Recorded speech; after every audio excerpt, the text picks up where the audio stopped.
كفاح ناصر القملاس، مدير استثمار الخزينة في مؤسسة الكويت للتقدم العلمي، خبرة 40 سنة في المجال المصرفي والاستثمار، أم ل3 أبناء، سبيجة، محمد وفاطمة.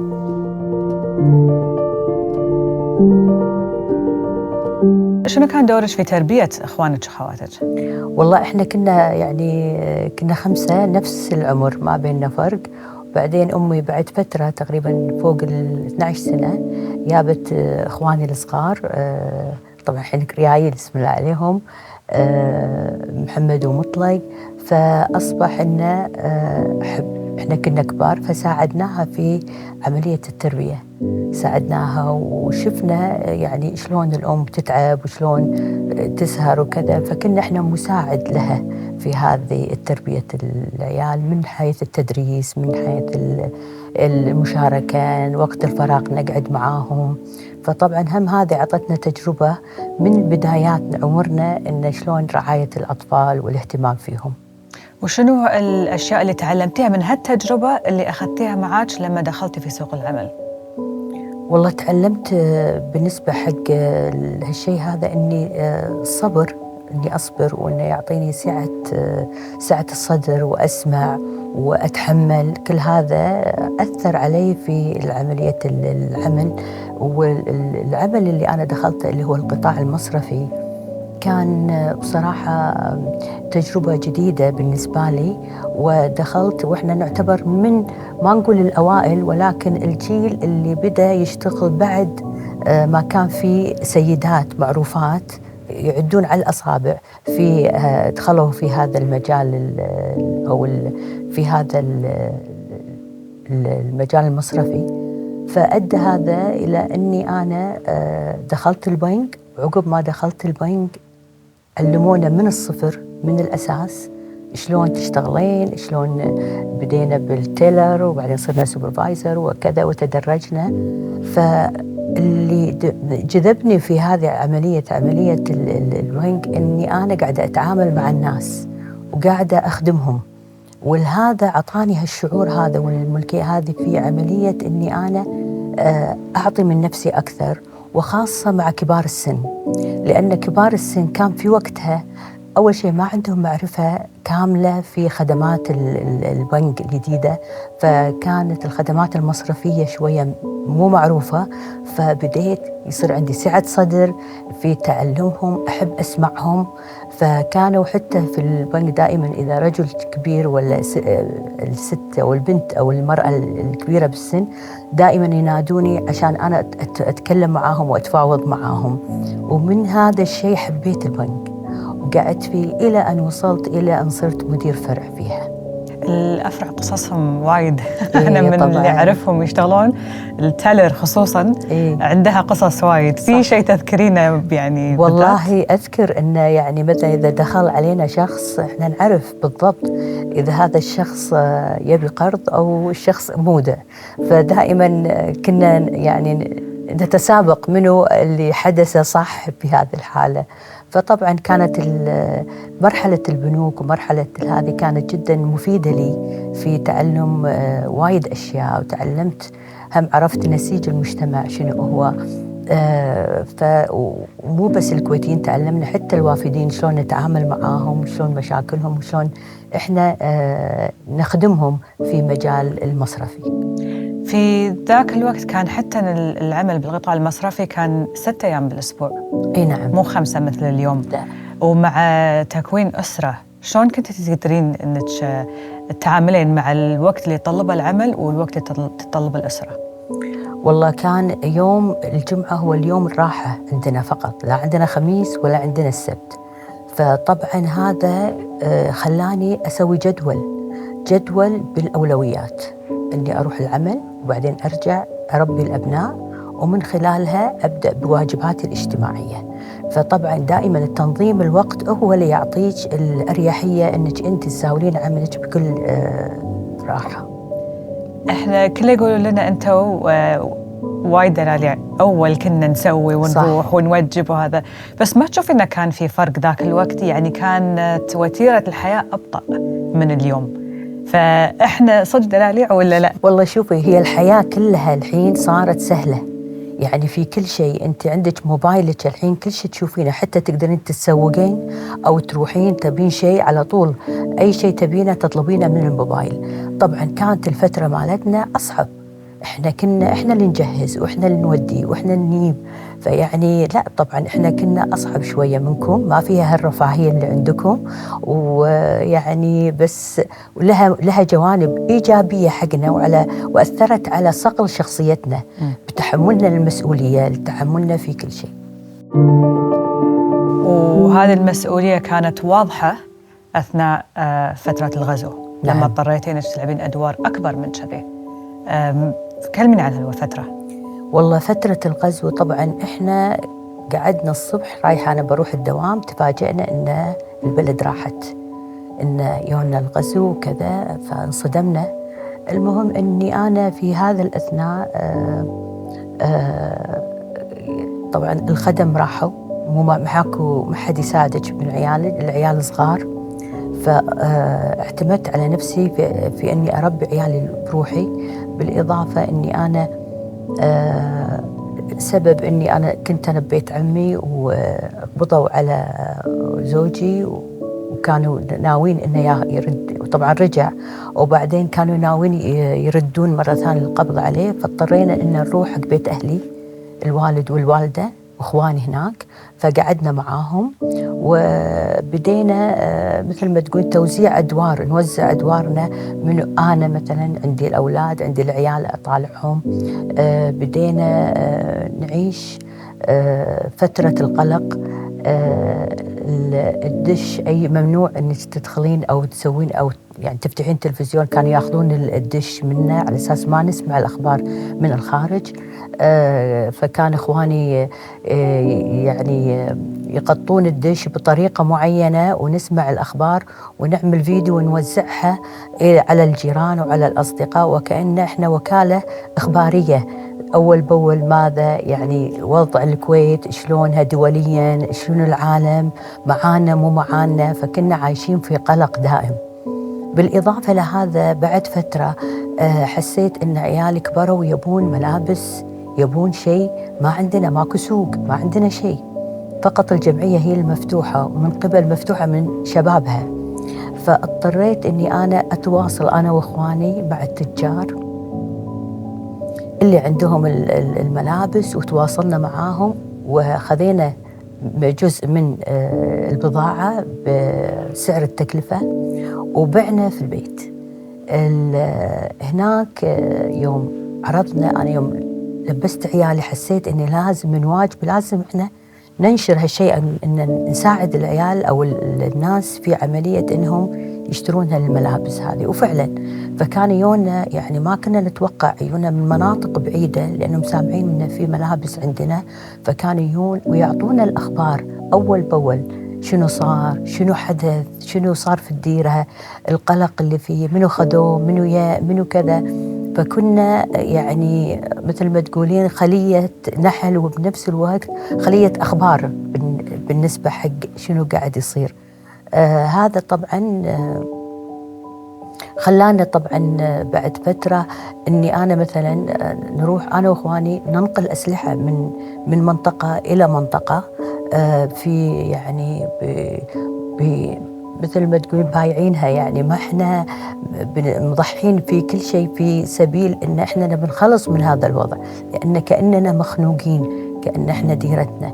وبنفس الوقت لما اي واشوف عيالي اشوفهم كذي لاكو تعليم، فانا بديت نعلمهم التدريس ونعلمهم الاشياء، المبادئ البسيطه اللي هي من اللغه الانجليزيه، العربي، القران. فبدينا ندرسهم وندرس عيال الاهل والاقارب معاهم. فهذا طبعا خلانا شويه يصير عندنا هم بعد دور احنا ما كنا نعرفه بس عرفناه. بالاضافه ان قلة الأكل وقلة الموارد اللي موجودة حالياً الحين بالنسبة حق هذا، إحنا عايشين كنا في وضع وايد صعب، ولكن تجاوزناه بتفاؤلنا، تجاوزناه بإيماننا بأن البلد راح ترجع مهما صار من يعني متاعب أو من مواقف صعبة وتضحيات، رجعت. هذه. وبالليل دائما أنا أقعد أبكي، لأن أحس إن يعني عيالي شنو مستقبلهم؟ ما إحنا عارفين شنو المستقبل، مستقبل مظلم بالنسبة لنا. بنرجع إحنا راجعين ودائما يعني في ذبذبة وفي قلق دائم بهالشيء. صار التحرير طبعا فرحة كبيرة بالضبط، يعني ما تصورينها شلون. كنا مو مصدقين. الحمد لله في هذه الأثناء اتصلوا فينا البنوك تعالوا داوموا، فصار إن إحنا اضطرينا إن أداوم. وكان تذكرين طبعا، أو أنت ما تذكرين، أنت ياهل، فالأهل أو الوالدة أو البنات اللي كبري، إن كانت سحابة سوداء ما كنا نعرف الصبح من الليل. فأنا كنت أركب سيارتي وأروح للبنك أسمع صوت أسلحة، يعني رشاشات وكذا، وبنفس الوقت ظلمة ما تقدرين تمشين. مع هذا فتحنا الفرع، فتحنا البنك الرئيسي وزاولنا العمل، وحاويتنا يعني نوعيات من الناس ما كنا متوقعينهم، المعذبين التعبانين، ولكن ولا حد يشتكي. ليش؟ لأنه فرحانين برجوع الكويت. كانت فرح وألم في نفس الوقت. وكان هذا الشعور إني أعطي من نفسي، وإني أؤدي واجبي بأحسن ما يكون، وذلك في خدمة وطننا الغالي. أتوقع هالمرحلة كان لها تأثير نفسي كبير. طبعاً أثر فيني كثير، إن إحنا يعني اسقلت شخصيتي بصراحة، ويعني إيش كثر يتيج من مواقف بعدها ولا شيء بالنسبة حق اللي إحنا تعرضنا له.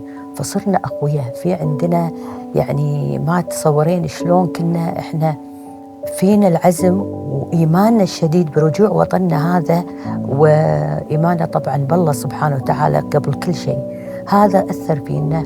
ومن كذي أنا أعتقد إن إحنا نتيجة مو بس أنا ما أتكلم عن نفسي، أتكلم عن جيلي وجيل أمهاتنا، إنهم وقفوا واشتغلوا وما تصورين شنو التضحيات اللي سووها.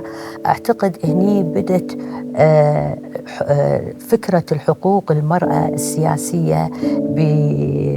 كان الشيخ جابر مقتنع فيها اقتناع كامل لما شافه من مواقف مجيدة ومواقف يعني يرفع فيها الرأس بالمرأة الكويتية.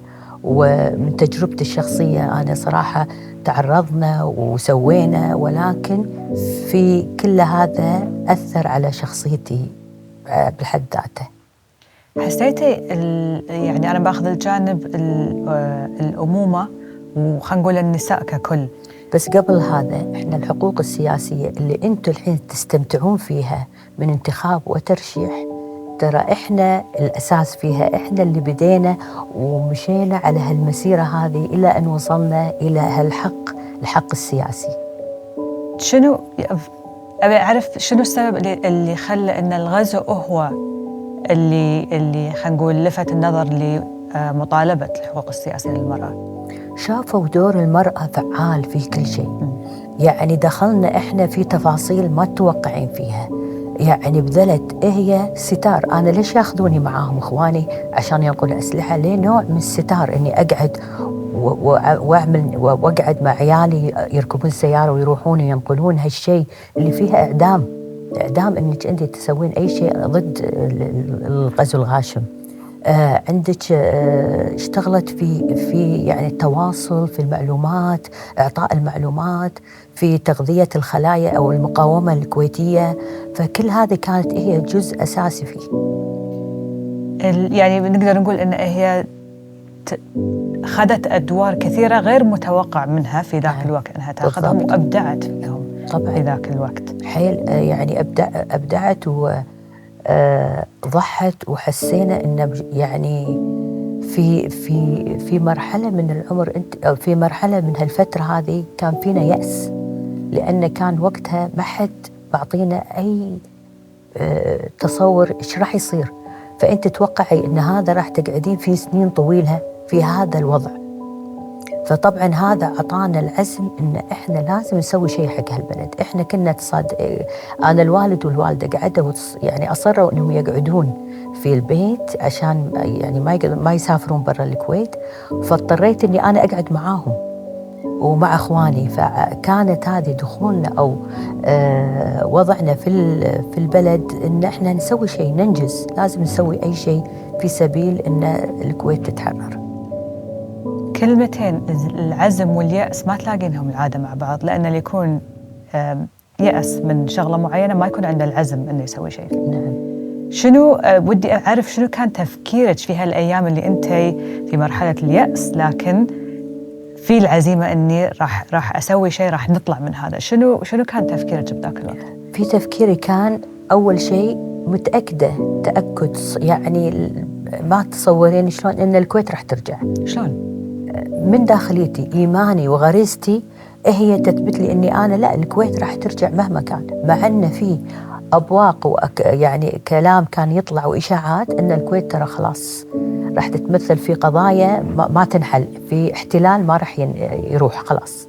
فطبعا هذه من داخليتي نتيجة للتفاؤل من والدي ووالدتي، نتيجة من إخواني، نقعد نسولف نتكلم دائما لما ترجع الكويت، مع ان احنا ما في يأس تام ان احنا ما في شيء بوادر انها تقول فيها تحرير. فاصبح ان المسألة ان جاية من داخليتي انا نفسي، وبنفس الوقت واستوعب او اخذ الشجاعة واخذ القوة من والديني وعيالي وإخواني. من بعد الغزو مريتي في مراحل ثانية اللي لقيتي اليأس والعزيمة مع بعض؟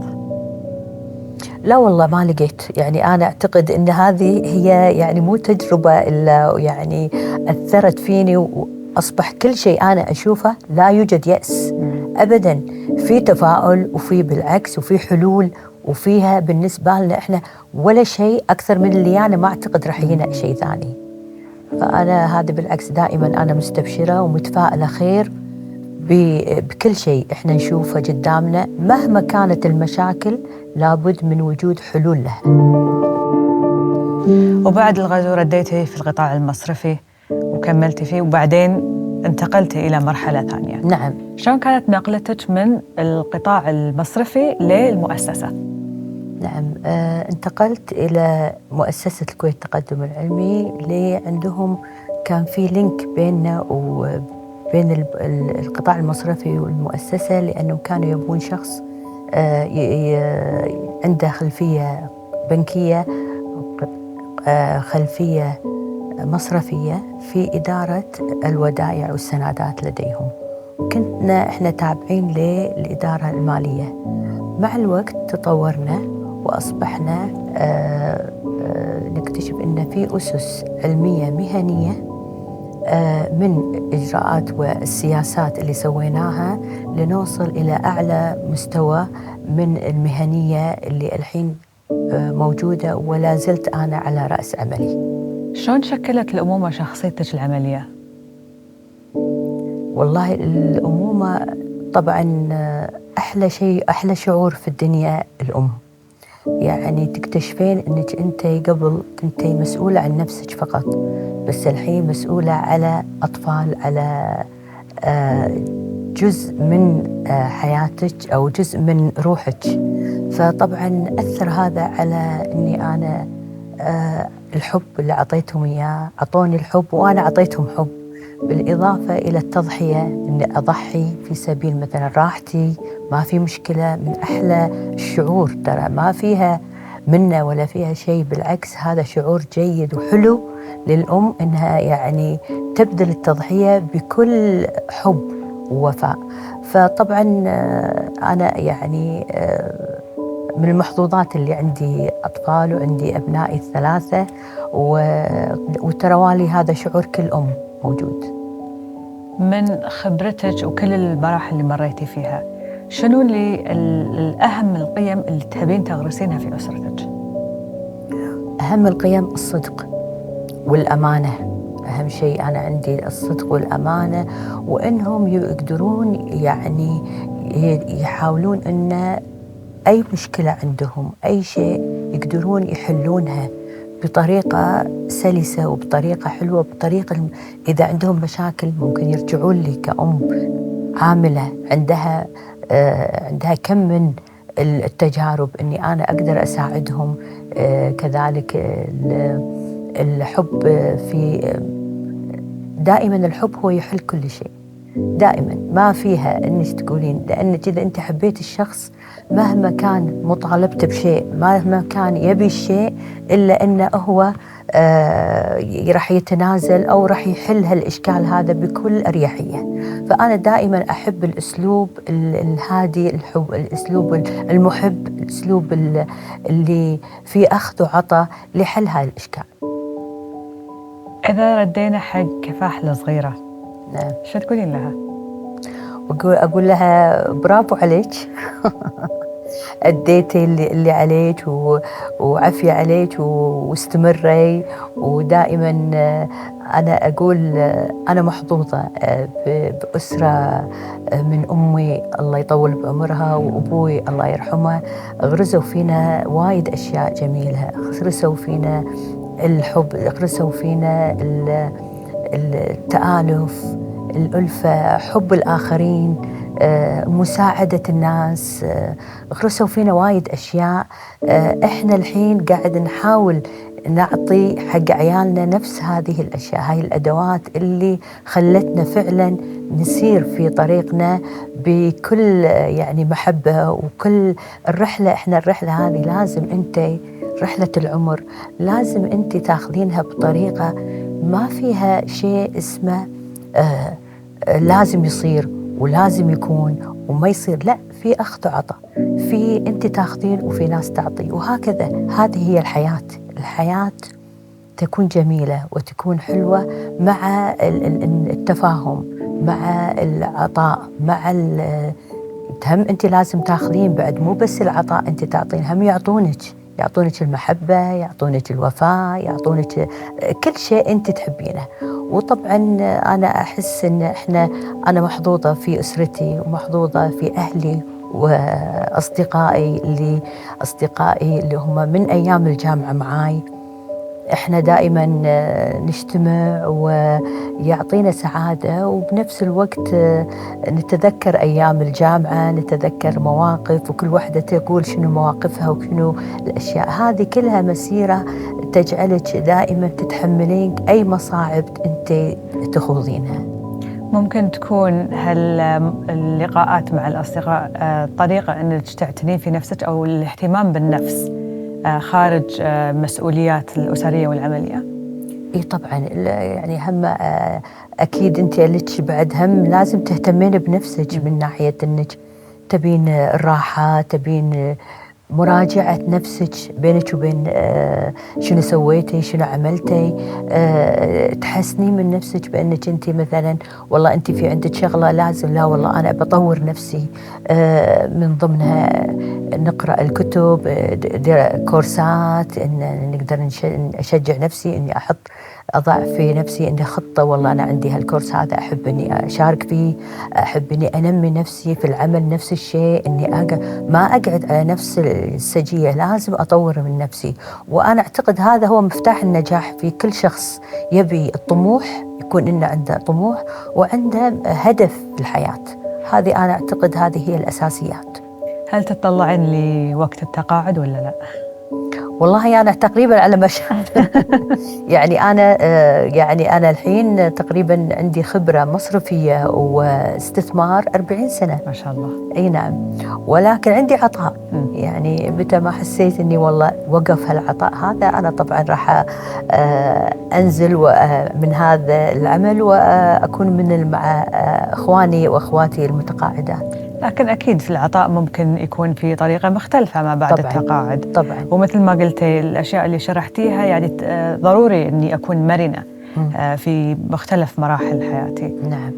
أستاذة كفاح، مشكورة، أنا وايد تعلمت منك، ويعني مسيرتك العجيبة. إن شاء الله نشوف أكثر وأكثر القادم بالمستقبل. الله يخليك. إحنا بالعكس أنا تشرفت إني تعرفت عليك وشفنا يعني ما شاء الله كونك أنت امرأة سويتي هذا البرنامج بمجهودك الشخصي مع فريق العمل، فأنا شاكرة لكم هذه الفرصة وحياكم لكم. لي ولكم. لي ولكم. حياك الله. الله يحييك.